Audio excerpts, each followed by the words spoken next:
Hi మామ! 'కర' ధనుష్ గారు హీరోగా యాక్ట్ చేసిన ఈ మూవీ ఈ రోజే రిలీజ్ అయింది మామ. ఫస్ట్ ఈ మూవీ వస్తుందన్న సంగతి కూడా నాకు తెలీదు. కానీ తర్వాత 'పోర్తొలి' డైరెక్టర్ విఘ్నేష్ రాజా గారు ఈ సినిమా డైరెక్ట్ చేశారు అని తెలియగానే చూసేయాలని డిసైడ్ అయ్యి ఇప్పుడే చూసాను మామ. చూసాక నాకెలా అనిపించింది అంటే నచ్చింది మామ. బావుంది సినిమా. ట్రైలర్‌లో డైరెక్టర్ గారు ఏదైతే ప్రామిస్ చేశారో అది డెలివర్ చేశారు మామ. ఓపెనింగ్ సీన్ నుంచే స్టోరీలోకి తీసుకెళ్ళిపోతారు మనల్ని.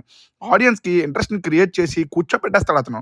బేసిక్‌గా థ్రిల్లర్ మూవీస్‌లో ఒక టెంప్లెట్ ఉంటది. అది ఎమోషనల్ యాంగిల్. ఈ మెయిన్ క్యారెక్టర్‌కి ఉండే ఎమోషనల్ ప్రాబ్లమ్‌ని ఒక చోట పెట్టి, దీనివల్ల ఇదంతా జరుగుతుంది అనే టెంప్లెట్‌ని ఫాలో అవ్వడం మనం కామన్‌గా చూస్తాం మామ. బట్ ఇక్కడ ఈ మూవీలో స్టోరీ మనం ఎన్నో సార్లు చూసేసినా, కొత్తగా మార్చేసిన విషయం మాత్రం కథకి తీసుకున్న ఎమోషనల్ సైడ్ మామ.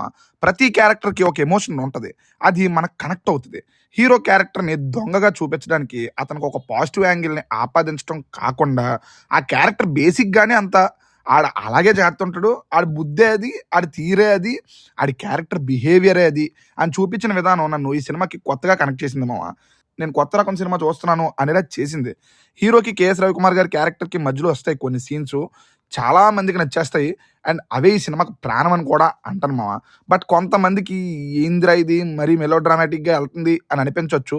బట్ అలా కాకుండా ఆ క్యారెక్టర్‌లకి, వాళ్ళ ఎమోషన్స్‌కి కనెక్ట్ అయ్యామా, సినిమా అక్కడే సక్సెస్ అయిపోద్ది మామ. తర్వాత వాళ్ళు ఎన్ని లూప్ హోల్స్ ఇచ్చినా, ఎంత చేంజెస్ తీసుకున్నా, ఎన్ని సినిమాటిక్ అడ్వాంటేజెస్ తీసుకున్నా, అవి మనకు లెక్కలోకి రావు. నేనెప్పుడు చెప్పే మాటే, ఒక కథలో ఎమోషన్ గనక పండితే, అక్కడ ఎన్ని లాజిక్స్, ఎన్ని ఇల్లాజికల్ సీన్స్, ఎన్ని మైనస్‌లున్నా అయి మనకి పట్టవు మామ. అదే ఈ సినిమా విషయంలో కూడా జరుగుతది. సినిమా స్క్రీన్ ప్లే, సెటప్స్ సీక్వెన్స్‌గా రాసుకోవడం, అందులో మెజారిటీ సీక్వెన్సెస్ వర్క్ అవ్వడం నాకైతే నచ్చింది మామ. సో, సినిమా మెప్పించేస్తది అని చెప్తాను. మెయిన్‌గా టెక్నికల్‌గా సినిమా టాప్‌లో ఉంటదని చెప్తాను మామ. సౌండ్ ఎఫెక్ట్స్ నన్ను చాలా ఇంప్రెస్ చేసాయి.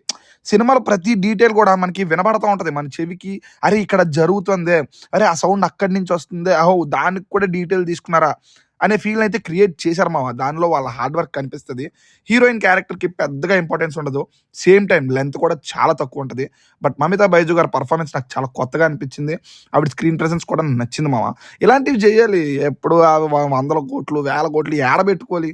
ఇప్పుడు నేను రూ. 145 పెట్టి టికెట్ తీసుకొని సినిమాకెళ్ళాను మామ. సినిమా నచ్చింది నాకు. ఇప్పుడు ఈ సినిమా బడ్జెట్ ఏం పెద్ద బడ్జెట్ ఏం కాదే.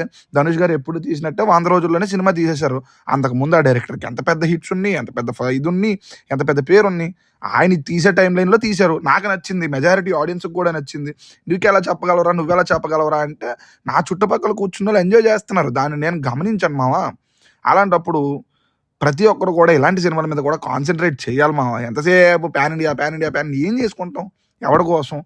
4 సంవత్సరాలు, 3 సంవత్సరాలు దాని మీద పెట్టుకుంటే ఏం ఉపయోగం? నేను 'మహేష్ బాబు' గారి సినిమా మిస్ అవుతున్నాను మామ 3 సంవత్సరాల నుంచి. ఎప్పుడొత్తది? ఎప్పుడో 6 నెలల తర్వాత వత్తది. తర్వాత మళ్ళీ ఆయన ఇలాంటి రీజనల్ సినిమాలు తీస్తాడా? తీయడు. ఇలాగే ఇలాంటి సినిమాలు కూడా చేయాలి మామ. ఇయర్‌కి ఒక మంచి సినిమా, ఒక మంచి కథ చేస్తే జనాలు చూస్తారనడానికి ఈ సినిమా రేపు ఎగ్జాంపుల్ అవుతది అని నేను 100% చెప్పగలను. ఇంటర్వెల్ సీన్‌లో రాబరీ సీన్ ఉంటది. అక్కడే మన డబ్బులు వసూలు అయిపోతాయి మామ ఈ సినిమాలో. తర్వాత ముందుగా చెప్పినట్టు ఎన్నో మైనస్‌లు ఉండొచ్చు. సెకండ్ హాఫ్‌లో కొన్ని చోట్ల ఉండొచ్చు. మరి లీనియన్స్ తీసుకున్నారు. టెంప్లేట్‌లోకి వెళ్ళిపోయింది క్లైమాక్స్‌లో అని అనిపించొచ్చు. బట్ సీక్వెన్స్‌గా రాసుకున్న కొన్ని రాబరీ సీన్స్ మాత్రం అక్కడే మనం పెట్టిన డబ్బుల్ని వసూలు చేసేస్తాయి అని మాత్రం చెప్తాను మామ. అలాగే డైరెక్టర్ గారు సెకండ్ మూవీతో కూడా సక్సెస్ అయ్యారు. ఆయన సక్సెస్ స్ట్రీక్‌ని కంటిన్యూ చేశారని చెప్తాను మామ. ఇక ప్లస్‌లు, మైనస్‌లు తెలుసుకునే ముందు స్టోరీలోకి వెళ్తే, బ్యాంక్ లోన్స్ తీసుకొని అవి కట్టలేక రైతులు నానా కష్టాలు పడుతుంటే, ఎక్స్ దొంగ అయిన కరసామి ఏం చేశాడు? ప్రాబ్లమ్‌ని ఎలా సేవ్ చేశాడు? తన దొంగతనానికి కరస్వామి వాళ్ళ నాన్న అంత్యక్రియలకి ఉన్న సంబంధం ఏంటి? అనేది మనం సినిమా చూసి తెలుసుకోవాలి మామ. ఇక ప్లస్ పాయింట్స్ విషయానికొస్తే, మెయిన్‌గా పెద్ద ప్లస్ పాయింట్ ఏదైనా ఉంది అంటే అది యాక్టర్స్ పర్ఫార్మెన్స్‌లు మామ.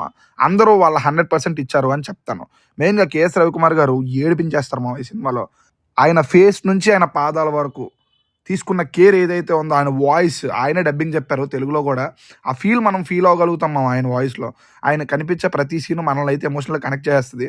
అది కనెక్ట్ అయ్యామా సినిమా అక్కడ హిట్ అయిపోతుంది మామ. 'సూరజ్ వెంజారమూడి' గారి స్క్రీన్ ప్రెజెన్స్ కూడా బావుంటది.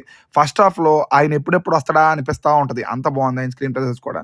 నెక్స్ట్ స్టార్టింగ్ ఇంటర్వెల్‌తో పాటు starting 10 minutes climax robbery scene cinema వాటితోనే సక్సెస్ అయిపోయిందని చెప్తాను మామ. ఇక ఎమోషన్స్ బాగా పండాయి. నెక్స్ట్ 'జీవి ప్రకాష్' గారు తన స్కోర్‌తో సినిమాకి ప్రాణం పోస్తారని చెప్తాను మామ. విజువల్స్ గాని, ఆర్ట్ వర్క్ గాని 90స్ బ్యాక్ డ్రాప్‌ని కళ్ళకి కట్టినట్టు చూపించారు అని చెప్పొచ్చు. టెక్నికల్‌గా సినిమా టాప్‌లో ఉంటది మామ. ఎడిటింగ్ కొంచెం షార్ప్‌గా ఉంటే బావుండు అనిపించింది. కొన్ని అన్నెసెసరీ సీన్స్ ఉన్నాయి. అవి కట్ చేసి ఉంటే బావుండు అనిపించింది. ఎందుకంటే లెంత్ ఉంటది సినిమా కొంచెం ఎక్కువ. దాన్ని తగ్గించి ఉంటే బావుండు అనిపించింది. స్క్రీన్ ప్లే బిగ్గెస్ట్ ప్లస్ అని చెప్తాను. డైరెక్టర్ గారు మళ్ళీ హిట్ కొట్టేసారని చెప్తాను మామ. ఇక ఆ మైనస్‌ల విషయానికొస్తే క్లైమాక్స్ కొంచెం నాకు ఇల్లాజికల్‌గా అనిపించింది. అలాగే ఎన్నో సినిమాల్లో చూసాం గదా! అన్నట్టు అనిపించింది మామ. హీరోయిన్‌కి ఉన్నదే లిమిటెడ్ స్కోపు. అండ్ తన సీన్స్ నెమ్మదిగా సాగుతాం. ఆ సీన్స్ కొంచెం చూడడానికి నాకు నిద్రొచ్చేటట్టు అనిపించింది. అది అది పెద్దగా నచ్చలేదు మామ. ఓపెనింగ్ ఒక రేంజ్ హై ఇచ్చాక తర్వాత సడెన్‌గా సినిమా స్లో అయిన ఫీల్ అయితే కలిగింది. బట్ మళ్ళీ చెప్తున్నాను అక్కడ ఎమోషన్ కనెక్ట్ అయ్యామా ఆ స్లో మనల్ని ఆపదు. కనెక్ట్ అవ్వకపోతే మాత్రం ఆ పోర్షన్ చాలా మందికి నచ్చకపోయే ఛాన్స్ ఉంది మామ. పాటలు పెద్దగా వర్కౌట్ అవ్వలేదు. డబ్బింగ్ అస్సలు బాలేదు. మరి సీన్స్ ఈజీగా అవుతున్నాయేమో అనే ఫీల్ అయితే కలిగింది. పోలీస్ క్యారెక్టర్ ఎండింగ్ కూడా నాకు పెద్దగా వర్కౌట్ అవ్వలేదు మామ. తేల్చేసారేమో అనిపించింది. ఓవరాల్‌గా సినిమా పరిస్థితి ఏంటి? నీకు నచ్చిందా? అని మీరు నన్నడిగితే నాకు నచ్చింది. హ్యాపీగా మీ ఫ్యామిలీతో వెళ్లి సినిమా చూడండి అని చెప్తాను. ఎమోషన్స్ బావున్నాయి. థ్రిల్ బావుంది. రాబరీ సీన్స్ బావున్నాయి. సినిమాతో డైరెక్టర్ ఏం ప్రామిస్ అయితే చేసాడో ఆ ప్రామిస్‌ని 100% ఫుల్‌ఫిల్ చేశాడని చెప్తాను మామ. ఈ వీకెండ్ బెస్ట్ ఆప్షన్ అయ్యేలానే అనిపిస్తుంది నాకు ఈ సినిమా. నా రిఫరెన్స్ లిస్ట్‌లో ఈ మూవీ ఉంటదా అంటే తప్పకుండా ఉంటదని చెప్తాను. నెక్స్ట్ 'జెట్లీ' రివ్యూతో మళ్ళీ కలుద్దాం. మీ ముందుకొస్తాను. బాయ్ మామ.